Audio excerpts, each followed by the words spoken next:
Hi class, it's me, your math teacher Jella. For today's video, let's classify the random variables as discrete or continuous. Random variables can either be discrete or continuous. So ano nga ba yung pinagkaiba ng dalawa?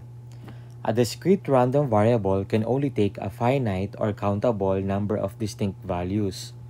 So class, ang ibig sabihin, finite or countable, ibig sabihin mabibilang natin. Okay? And the values are exact. Take note of that. And can be represented by non-negative whole numbers. So, be mindful tayo dyan. Okay? Exact and non-negative whole numbers. While continuous random variable can assume an infinite number of values. So, infinite, alam naman natin yung pagkakaiba ng finite tsaka infinite. So, ito ay parang walang katapusan. Okay? In an interval between two specific values. So, nag-range yung mga scores natin dito or given data. Kaya, we have interval between two specific values. This means they can assume values that can be represented not only by non-negative whole numbers but also by fractions and decimals. These values are often results of measurements. So class, ang ibig sabihin dito, para masabi nating continuous random variable yung given data natin, ito ay, kumbaga, let's say for example, yung weights, right? Yung bigat.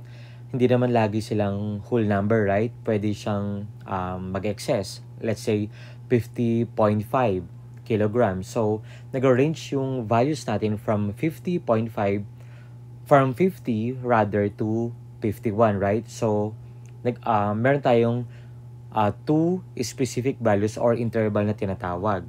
Or, pwede nating sabihin na kapag continuous, ito ay weights, kilograms, as well as temperature. Yun ay often used as measurements. Okay? Or measured data. Gets? Okay. So now, let's have examples about continuous and discrete. Classify the following random variables as discrete or continuous. Okay, so number 1, the number of students randomly selected to be interviewed by a researcher. Okay, so guys, take note of that, randomly selected. Okay? So, napili na sila. And then, of course, from the population, so napili na nga sila.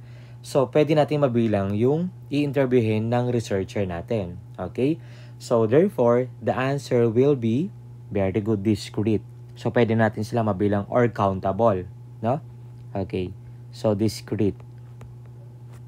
Gets? Ganun lang kasimple at kadali. Next, number 2, the weights in kilograms of randomly selected students.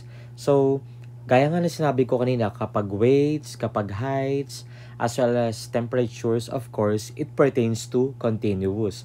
Kasi yung weights, yung bigat, so, pwede siyang, hindi lang whole number, no? Pwede rin siyang magkaroon ng decimal. Okay? So, therefore, ito ay very good, continuous. Okay? Did you get the idea? Alright. Next, number 3 example. The height in centimeter of a randomly selected student inside the library. So, for example, yung isang estudyante, ang height niya in centimeter ay 123.34. So, nagkaroon tayo ng excess orbital or decimal, right? So, therefore, ito ay continuous. Okay. Continuous. Next, number 4, the number of points scored in the last season by a randomly selected basketball player in the PBA. So guys, dito, from the basketball players, so nakapili na doon, kaya nga randomly selected, no?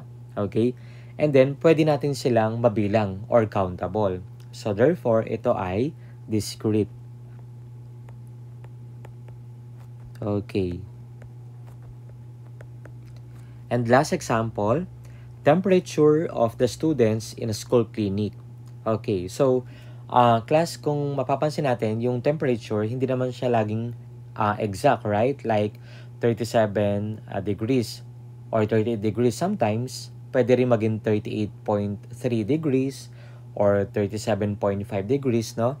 So, therefore, ito ay very good continuous random variable. Okay? So, ganun lang kasimple at kadali. So, this is the end of our video. I hope na meron kayo natutunan. Thank you for watching.